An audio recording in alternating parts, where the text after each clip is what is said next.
treat each piece of work seriously. So even if it's something that you don't feel very invested in, you need to treat it with care. This is the Creative Voyage podcast, a long-form interview show with the mission to help creative professionals to level up. I'm your host, Mario De Picolzuane. I'm a creative professional myself, active in the fields of graphic design, art direction, and creative consulting. In this podcast, I present in-depth interviews with some of the world's most inspiring creative professionals, revealing the stories that shape their lives and careers, plus actionable strategies to help you take your mindset and skills to the next level. I invite you to join me on this journey.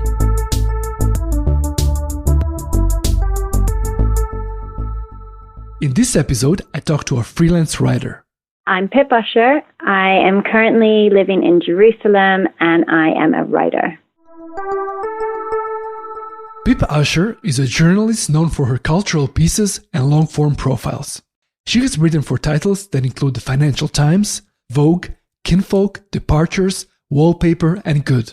Referred to by Kinfolk as their secret weapon, Pip has interviewed leading names in the fashion, entertainment, and art world.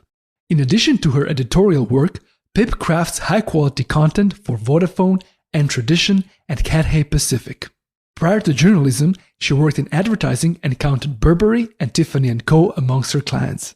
After living in London, New York, Beirut, and Bangkok, Pip has made Jerusalem her home, at least for now.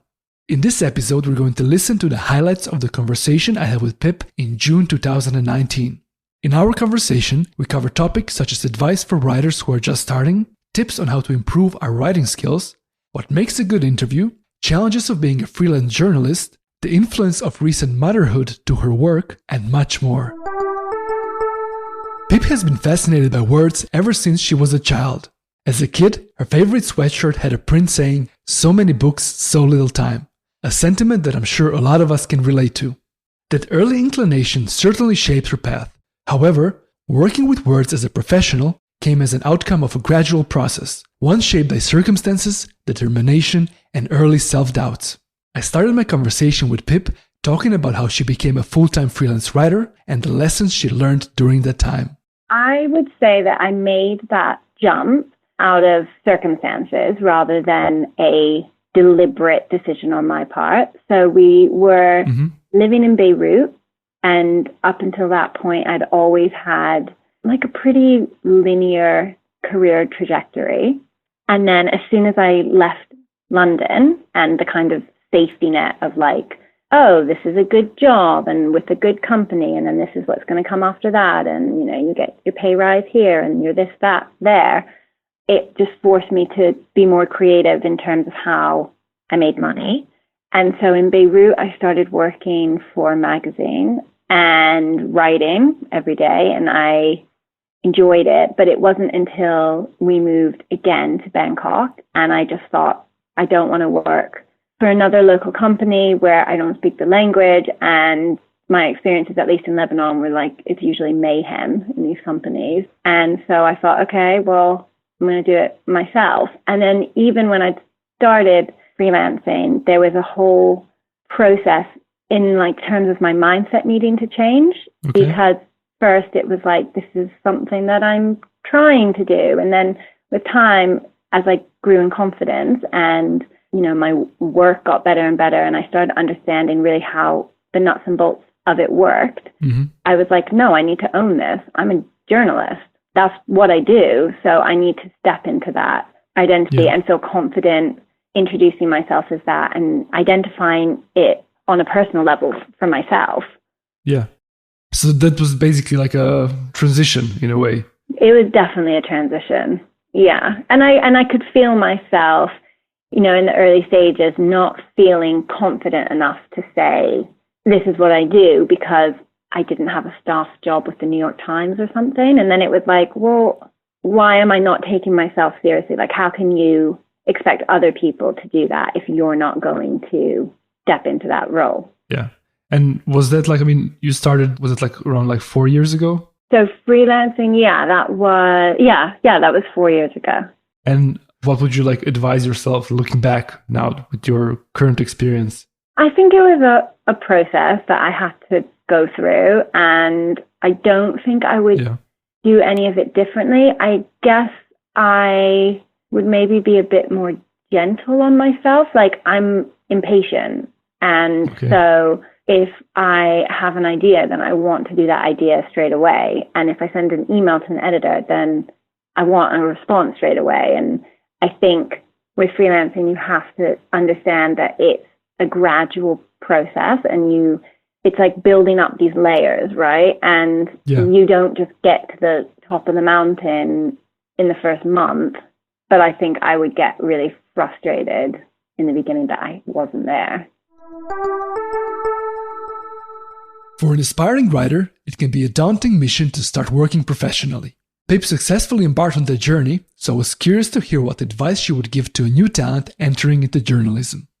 I have a twofold answer.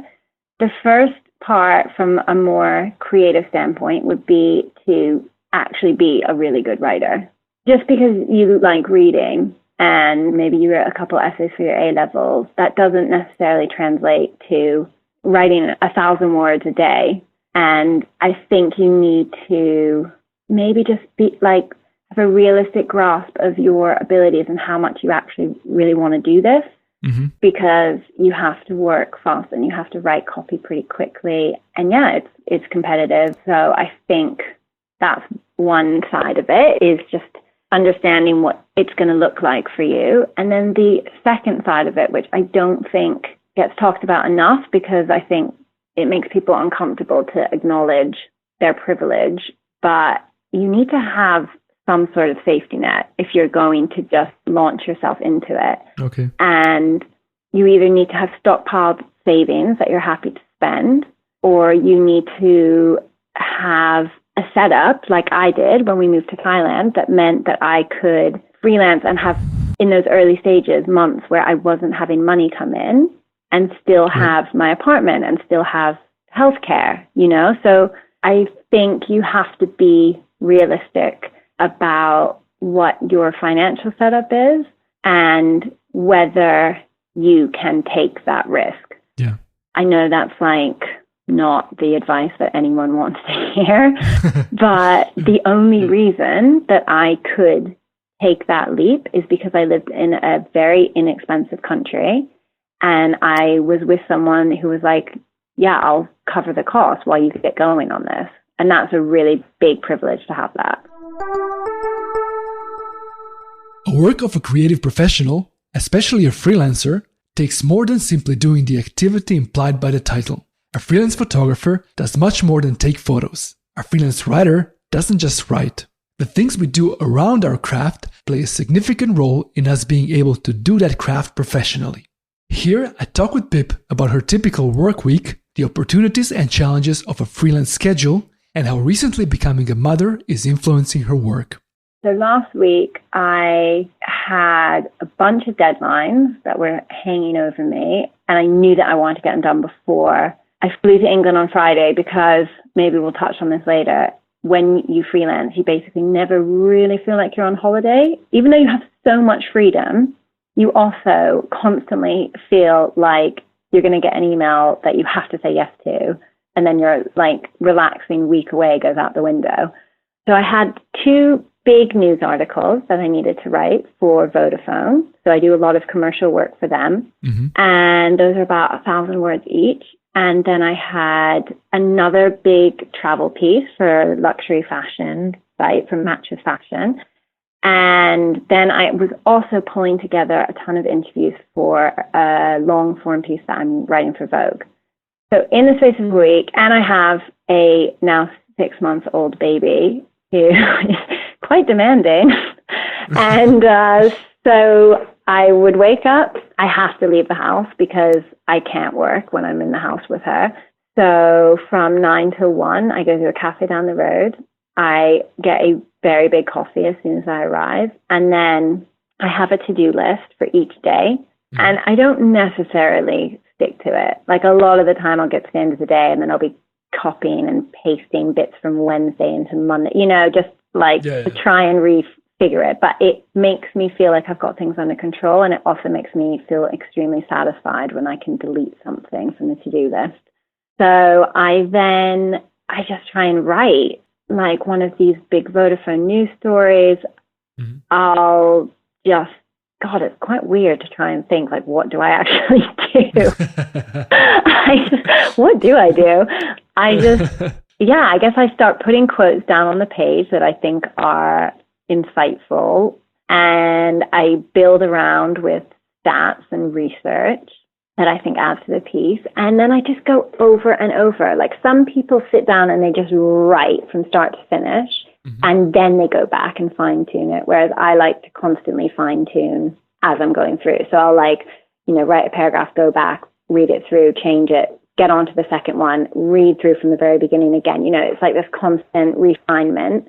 And then I get to the end, and, by that point, I just never want to look at it again. And then I usually get Ollie, my husband, to have a read. Well, only if it's a big thing. If it's a big thing, I make him have a read and just tell me if he thinks it's, good and engaging. Yeah, so what did I do? I did like 1,000 words over the weekend. Then I did another 1,000 words on, I think, Wednesday, another 1,000 words on Thursday. And then in the evenings, because I was speaking to people on the West Coast of America, I was doing interviews, which you then have to transcribe and then figure out what's interesting from that. So it's just like, I guess, quite a bit of coordination. You're setting things up. And then you also need to allow yourself chunks of time where you just actually start writing, which can be, the part that you put off the most. Yeah. And besides coordinating about things that you're going to be writing about and writing those things and making sure you can make that happen, I'm sure there's like kind of admin things or like kind of new business types of tasks. Yeah, I guess like in terms of new business, I think I go through like spurts of enthusiasm where I'll have a day or a week where I'm like, okay, I'm going to contact these new editors. I'm going to contact these businesses and tell them that I want to write for them. And then I just get distracted by the imminent deadlines in front of me. And admin is, I guess it's like an ongoing, like keeping on track of when invoices were submitted and when you should be paid, and also just kind of checking in with people. Mm-hmm. Yeah, just keeping everything ticking over. And I mean, as you mentioned, when you're a freelancer, it's easy to, even though you have a lot of freedom in how you operate and how your schedule looks like you can always feel like you can do more or work more. Yeah. So how are you navigating that? I mean, on average, like how much do you work a day? At the minute, I would say that I work, I was going to say 4 hours a day, but it's actually more because then the evenings come into play. Let's say maybe like 5 or 6 hours, but spread out in the morning, and then I'll have Zadie, my daughter, throughout the afternoon and evening, and then I might start again in the evening with interviews. But one thing I will say is that having a baby makes you so productive. I used to be so relaxed in terms of like, oh, I've got the whole day, and even if I don't finish it today, then I've got all of tomorrow. Now it's a race against the clock.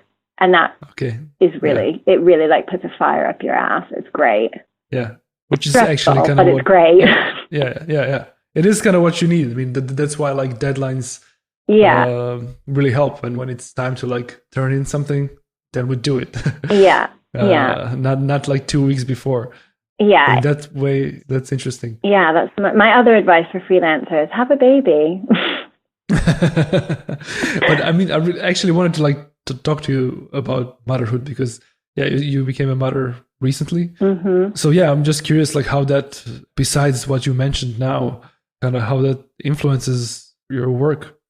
I think it's ultimately been really positive to do what I do and have a baby, because it has given me loads of freedom to work around my schedule. And it's just, I can have a day where I'm like, okay, I don't have that much to do, so I'm just not going to do anything, rather than feel pressure to go into an office. However, I would say like at least every couple of weeks, I now have some sort of existential crisis because I just feel like I can never take a breath. I'll finish, everything on my to-do list. I'll feel euphoric for like maybe 3 hours, and then something else will come in. And that is a really great feeling in the sense that, okay, I've got enough work now that I'm not even actively seeking it. Like stuff is just coming my way. And that's, as a creative, that's the position you want to be in.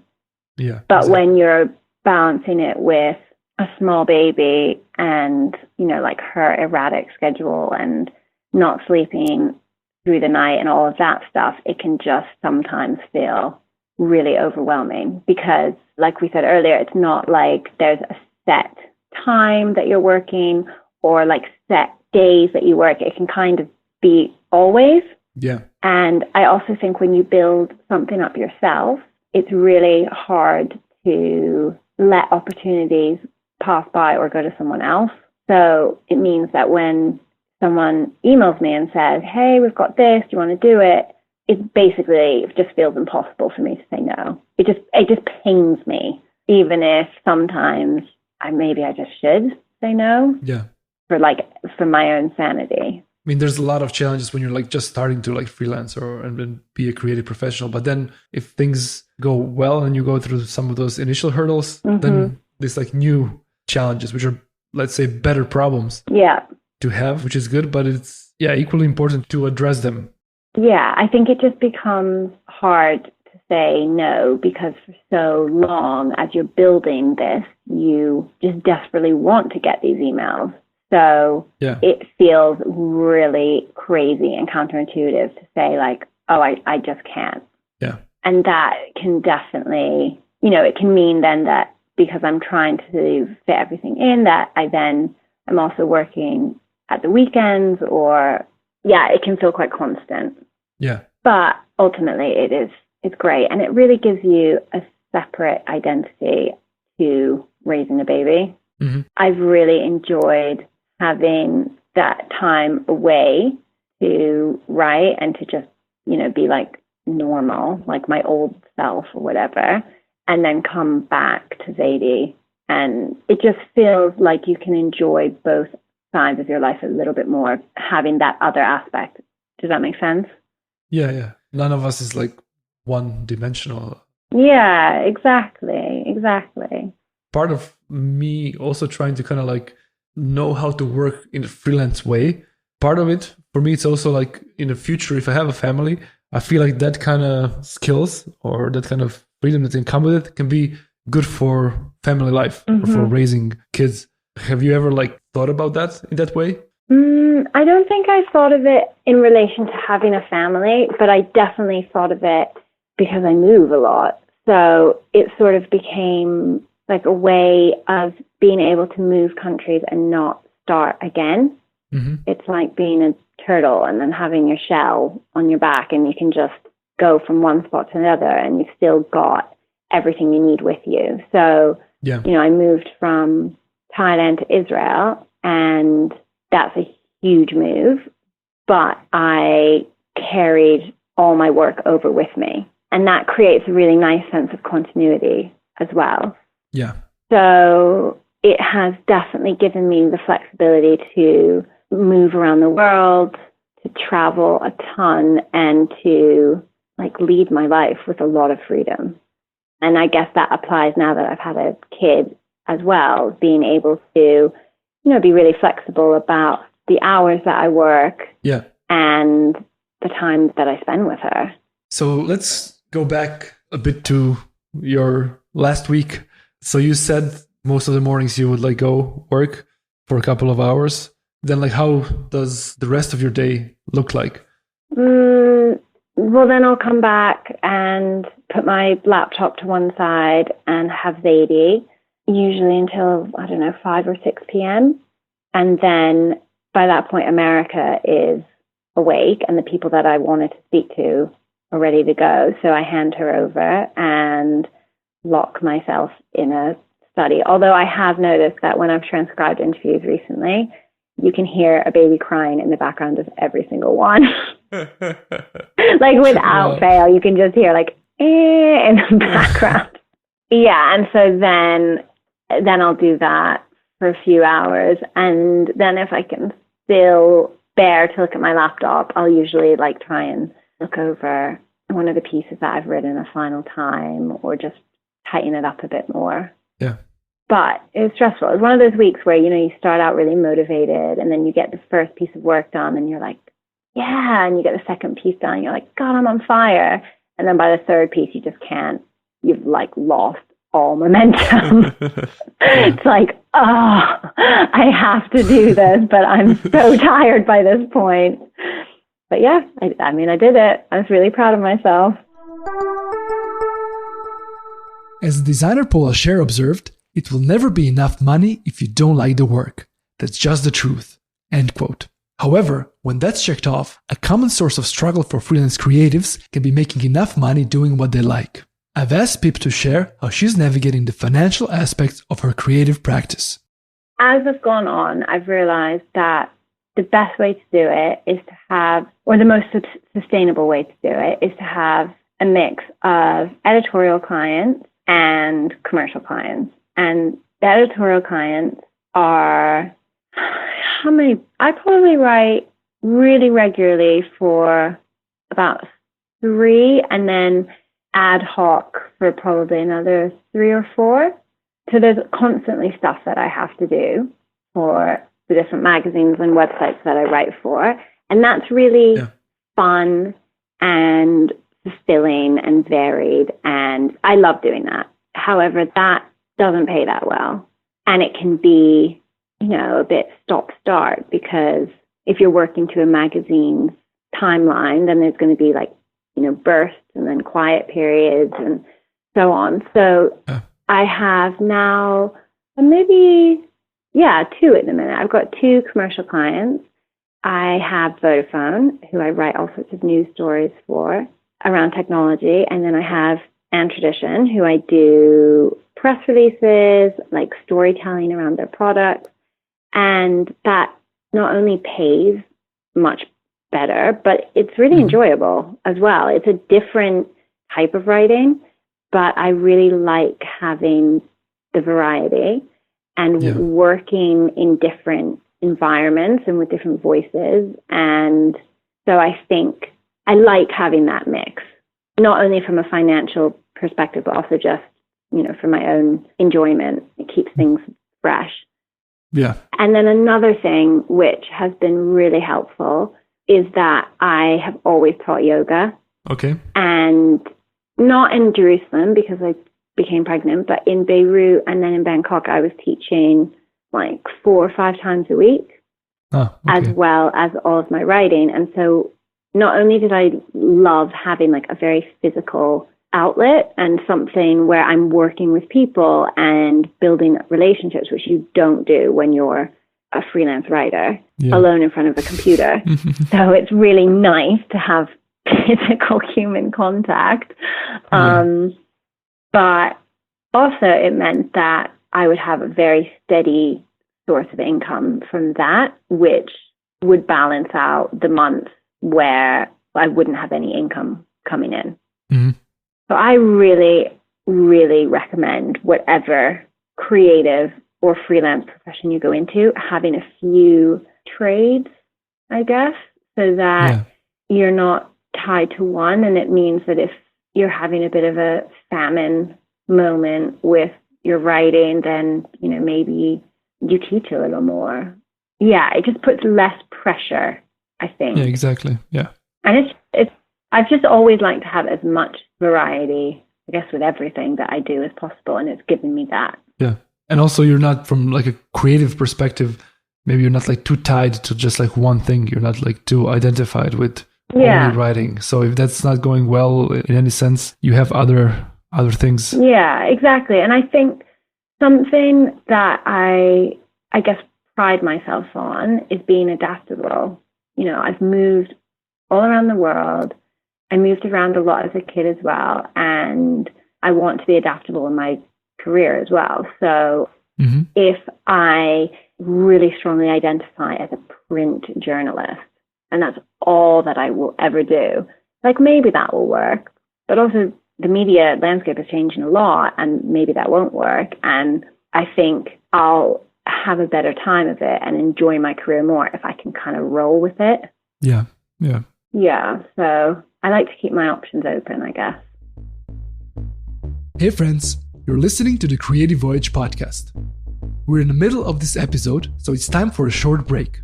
If you like this podcast, I'm confident you're going to enjoy the Creative Voyage Monthly Edit, a newsletter for which every month I ask a different creative professional to curate 10 brief recommendations of cool things to inform and inspire, including books, articles, products, portfolios, podcasts, and more, and deliver it exclusively to your inbox.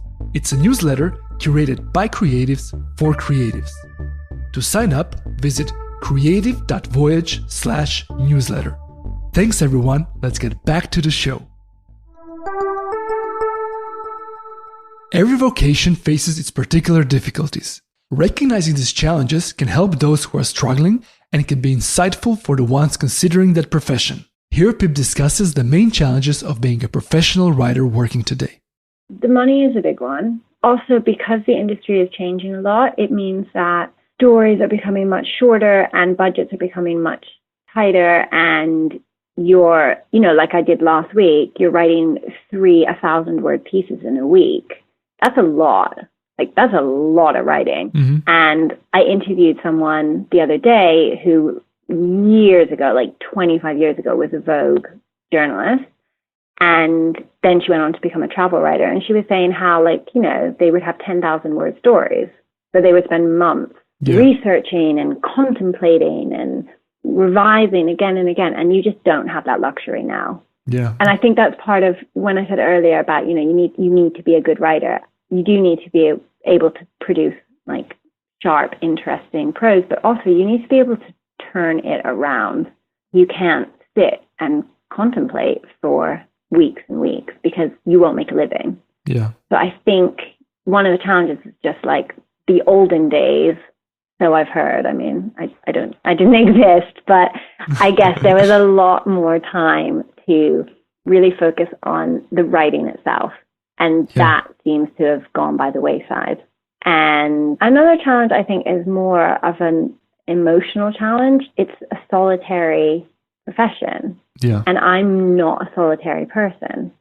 So that in the beginning especially was really difficult. Now I've kind of got used to it. And I also now live somewhere where people around me speak English, which really helps. So in Thailand, there was an added layer of isolation because I lived somewhere that felt so foreign and where people didn't speak English. But now at least, I'm a real creature of habit. So I go to the exact same coffee shop every day and order the exact same thing. And it's always the same people there. And it just gives me a sense of, I guess, creating my own office space, even though it's in a cafe. And that's important for me. I think that's important for most people. And another thing I think is really important if you're going to be a creative is you need to big yourself up a lot because other people, you don't have a boss who's going to say, oh, Pip, well done. God, you're fantastic. I'd love to give you a performance review and give you 5 stars and raise your salary. You don't have that. Yeah. And so you need to celebrate the victories. I think it's really important to acknowledge them and celebrate them. Yeah. Even if it's just an email, someone saying, God, your piece is brilliant. Enjoy that moment because, you work hard for that and might only be a few words, but that's all you're going to get. Yeah. So you need to stop and savor that and feel good about yourself. Is there anything else? Yeah. And also that there's just no one holding you to account except yourself. Yeah. All of these are a double-edged sword. There's such amazing aspects to that, but it can also feel lonely and solitary, and you're creating your own path, so you don't necessarily have a roadmap of exactly where you're supposed to go. Yeah, and there's a lot of responsibility with that. Yeah. And that can be hard. It's going to be hard to do that because often even through education, we're kind of more trained to abdicate responsibility in a lot of ways. Yeah, I would agree with that. Yeah, you're really taking ownership of your own path, and instead of being in a company that's sort of showing you exactly where you're going to go. And that, again, I guess feeds back to finances because you have very different sums of money coming in each month. So when I had a job where I was like, okay, this is what I get each month, I was so much more reckless with money because I was like, well, I'll just get the same amount next month. Whereas now I just, have to consider, a pension, and what if I don't have much come in next month and I still need to have money to tide me over? And you just have to be more responsible, like you said, and be more long-term in the way you think. I believe self-development is a crucial factor in long-term career success as well as personal satisfaction, making it one of the central topics of this podcast. Throughout our life, the work we do is a part of an arc, and as professionals, we need to manage many various aspects of it.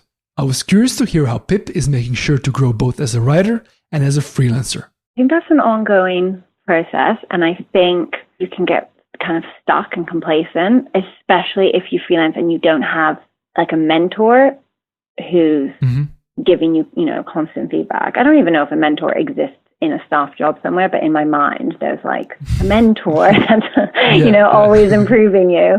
I think the best thing to do is just read the work of great writers. Like read The New Yorker, read New York Times, read fiction, and figure out who you like and which type of style and the voices that resonate with you. And also just look at the way that sentences are put together. If you enjoy an article, like, why did you enjoy it so much? Why did you want to keep reading to the end? So I think it is inspiring to me to read the work of better writers and think like, okay, I got to keep going. Like, I'm not fully baked yet. And for you, I guess it's a continual process in a way. Are you like constantly being or trying to be like mindful of that? Yeah, I think so. I think sometimes I can become aware that I'm just comfortable in what I'm doing. And I think that's what you want to avoid. I think it's good to take on things that feel a bit scary or unknown, or to pitch a story that's going to be much longer than you've ever written before, or to tackle a subject that's maybe you usually steer clear of. I think it's good to just keep testing yourself. Yeah. You don't want to get stale. When you're freelancing or in general, when you have, even if you have a creative job, I mean, there's a lot of stuff to do, and it's easy to just spend days, just kind of like going through your to-do list or kind of like turning off fires. But then to kind of develop and to go to the next phase and probably just to feel like satisfied, you need to kind of grow and be more like strategic about it. So I'm curious, like, if that's like a part of your like routine, or like how are you in a way like making sure that like besides the job part, you're also developing both as a writer but also as a creative professional, and just like kind of being more strategic about some of these challenges that we talked about, which you're like aware of, but then it's also about dealing with them. Yeah. I actually don't think I'm doing that good a job on that front. Okay. I think that as you were saying that question, I was like, we should do a bit more. I'll add that to my never-ending to-do list. Look, I constantly have ideas of different mediums that I want to explore, of different projects I'd like to do, of different people I'd like to collaborate with. And I think that is the best way that I'm going to continue to develop, is that I not only have one of these ideas, but I hold myself accountable and push myself to see it through, even if it's in an area that I'm not familiar with. Yeah. And I also, another thing that has been on my radar for ages, and I haven't done it yet, is signing up for a writing course, because I'm not going to get this, mentor, but I would really like to have my work critiqued by other people. Yeah. And I think that is the best route for me to do that. So that's another thing that I've thought about a lot, is just, having one evening a week where I commit to something like that. Yeah.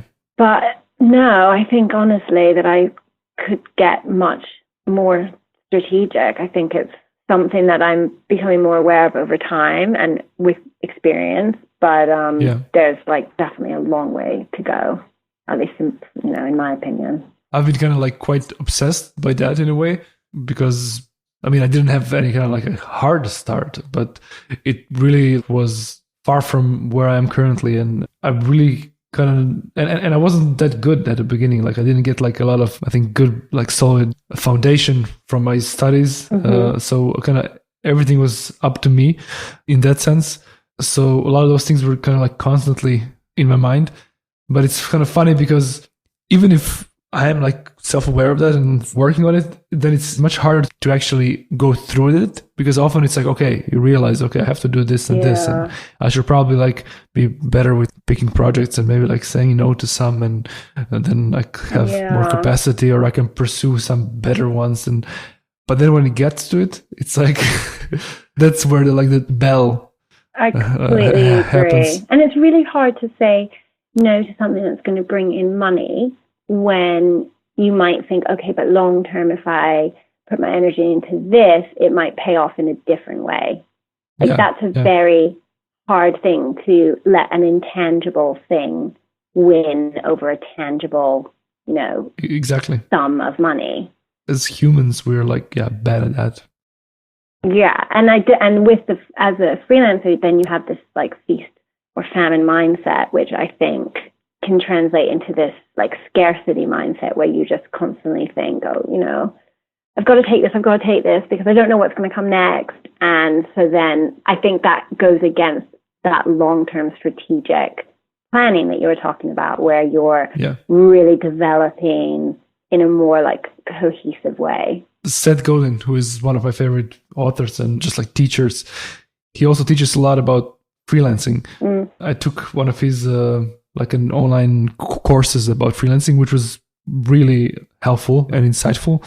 And it's very much about like strategies and kind of high level thinking. It's not about like how to freelance as a writer or a designer or a photographer. It's about how to approach freelancing, which was very Is that a book interesting. That you say? No, it's a course like on Udemy. Oh, okay. Yeah, that's something that I should do. That's really... Yeah, it really changed my perspective. And I mean, there's like a lot of like interesting like kind of nuggets that he shares. But one thing is kind of to develop as a freelancer, basically you need like better clients. That's basically one of the challenges of freelancing. And better means like you can be better in a creative sense, but then also better from a financial standpoint and anything else. You can be like more selective about what you take on, and then... Yeah. Because there is always, even in like kind of hard times, there's always clients or people who actually have a bit more respect there and have more understanding and have more money. It's just kind of about like finding them.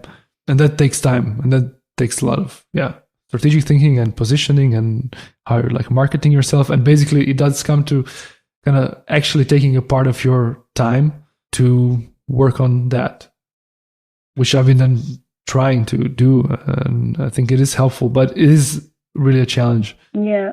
And I think a large part of that as well is confidence, like that transition that I had to make in my mind from, I'm sort of doing this, to I'm a journalist. It's that same mindset where you think, well, I am good enough to send a pitch to this editor or to approach this business. Exactly. I've worked hard enough and I know I'm good enough to do that. But that you have to have a level of self-belief, I think. It's been said by many thinkers in various iterations. Writing helps clarify thoughts. As the author David McCulloch remarked, writing is thinking. To write well is to think clearly.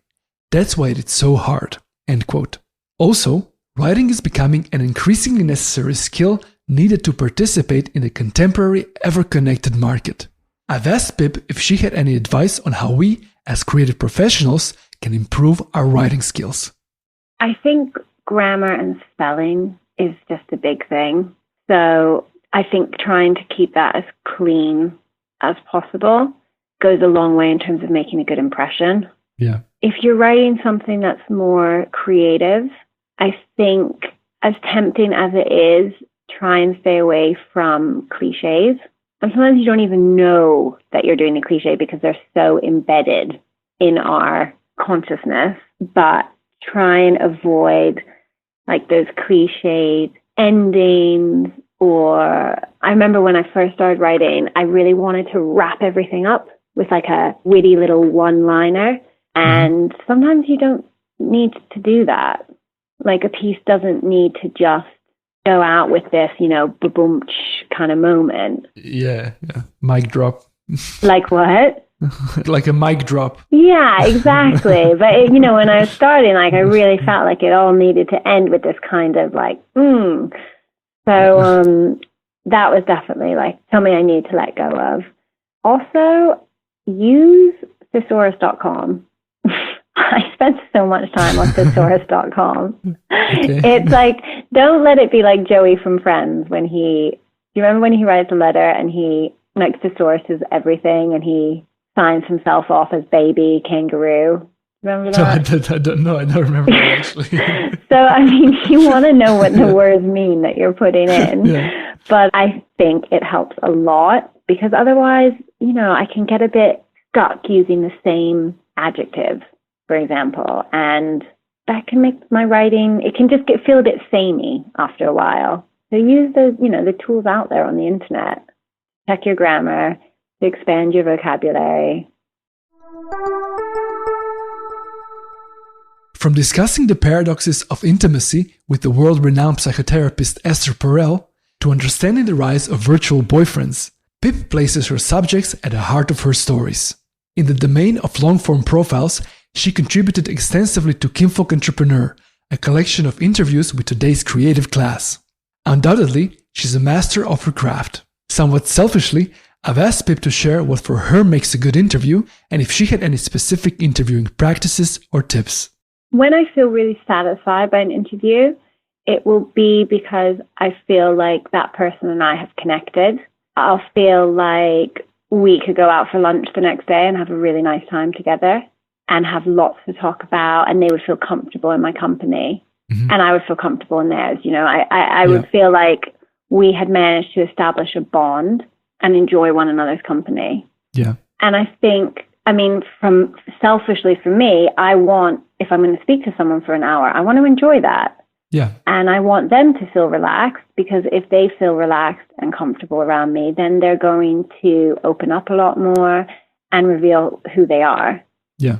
So, yeah, it's a really great feeling to end a call and walk away from it thinking, I've just really liked getting to know that person. Mm-hmm. So my next question, which naturally goes from there, it's you have a lot of experience with it. So I'm curious, like, how do you achieve that? Like, what would be like your interview tips? And I'm sure sometimes it's just like a serendipity and you can't do much about it, but I'm sure there's also some steps or processes that you can do to at least try to make sure it goes the way you want it. Well, I think naturally I'm just an interrogator. I love questioning people. I love finding out about them. Like if I go to a dinner party and I'm sat next to someone that I've never met before, I'm going to know their entire life story, like devastating breakup of the last 5 years, loss in the family. I will know it all by the end. I've always been like that. So it definitely helps if you are an interrogator. But I think there's other things you can do, even if you're not naturally like that. I do my research. So, you want to go into an interview having an idea of this person and their work and things they've said before in other interviews. I try and make my questions a bit offbeat, I guess. I don't want them to just be questions that are going to produce quite short, matter-of-fact answers. You want to open up a conversation where that person can segue into an anecdote from their life or an interesting thought they had the other day or something that frustrated them. You want it to feel personal. And if you just go into it with a kind of chronological approach, let's say, you're going to get pretty matter-of-fact answers.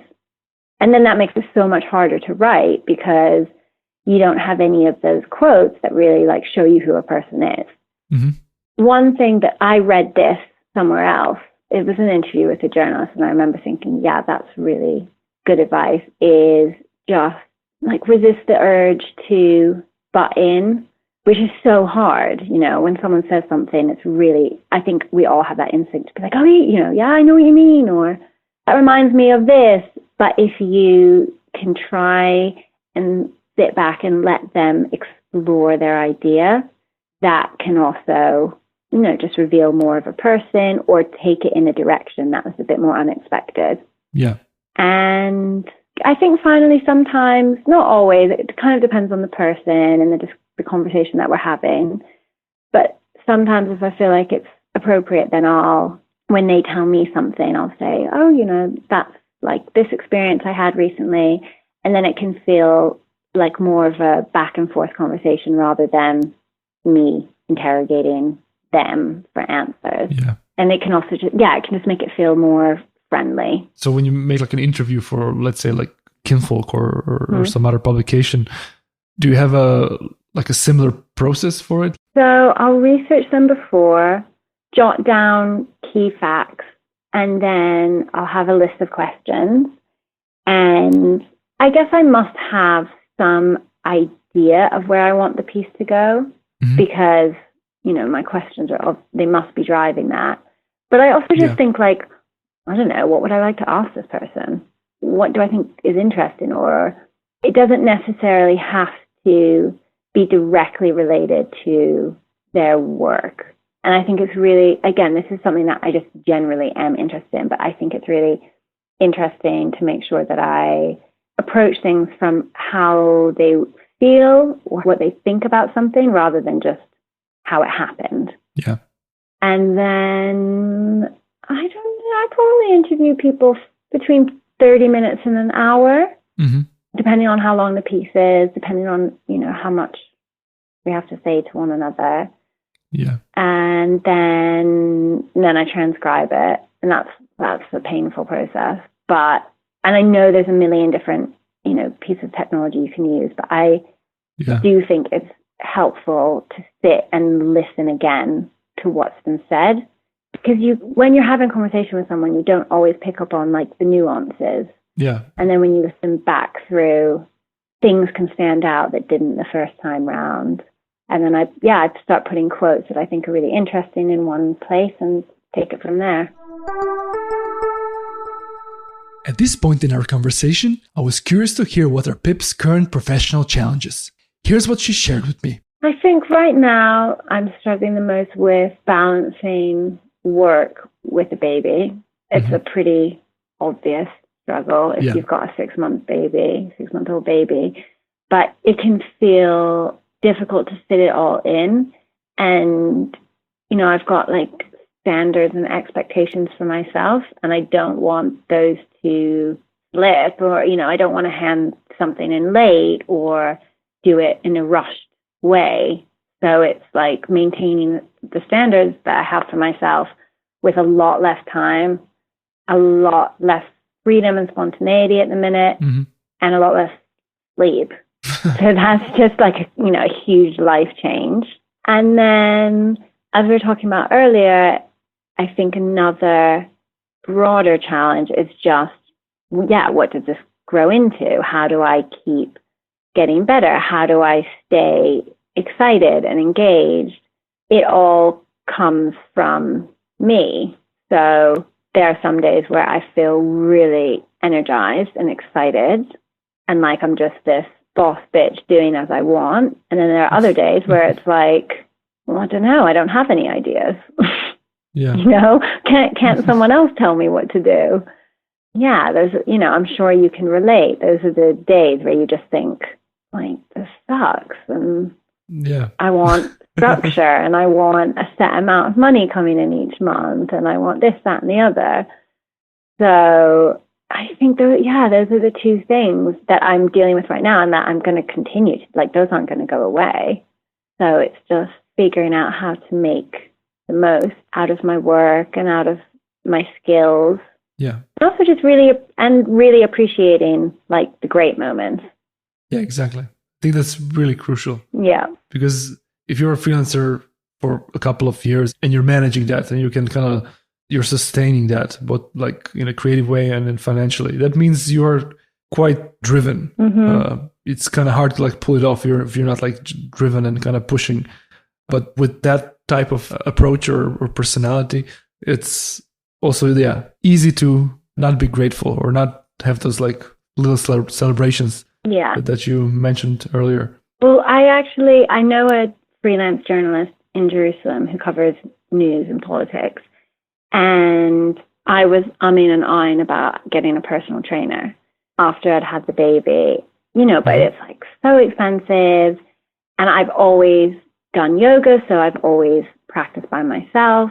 Or if I want to do like a, cardio workout, then I'll find a YouTube video and I'll do that by myself. And I've always been self-motivated and disciplined with that, as well as everything else. And I was speaking to this friend and she's like, yeah, you know what? I freelance like all day and I have to be completely self-motivated. So I just get a personal trainer because that is one aspect of my life that I don't want to have to also be really disciplined about.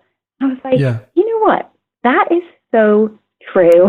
Like, I think you should, if you can stretch to it with things like that. Now and again, I think it can be really good to hand over some of the motivation and discipline to someone else. Yeah. And just say, you know what, like once a week, I want you to come and tell me what to do rather than me having to find the mental strength to get up and do this.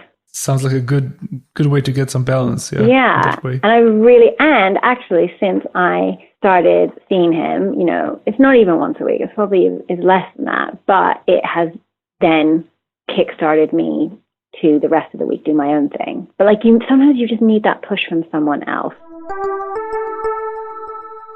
We've come to the very end of the conversation I had with Pip. And as with previous guests, I've asked her to highlight 3 parting pieces of advice based on what she experienced so far on her professional journey. Tip number 1 would be to treat each piece of work seriously. So even if it's something that you don't feel very invested in, or, maybe it's not your greatest passion and life goal to write about it, you need to treat it with care and do your best on it, because you never know where something will lead or who will see it. So I think it's really important to have that basic standard for yourself. Yeah. Secondly, I think you need to read the work of writers that you respect so that you don't get complacent, and you remember that there are people much better than you out there. And I think that can feel discouraging, but that can also feel really encouraging, because it's a journey and it's exciting to do something which you can continue to get better at. And finally, I think it's important to know your value. So that means asking for higher fees, pushing back on contracts, and just generally treating your work as a business as well as something creative. Yeah. Because it's your livelihood and you need to treat it as such.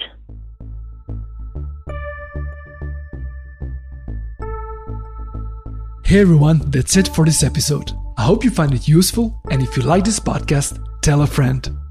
I want to thank Pip for coming onto the show. She's an incredibly talented writer, and I'm grateful for her sincerity and all the practical insights she shared. Links to Pip's work, as well as to some other things mentioned during the conversation, can be found in the show notes at creative.voyage/podcast.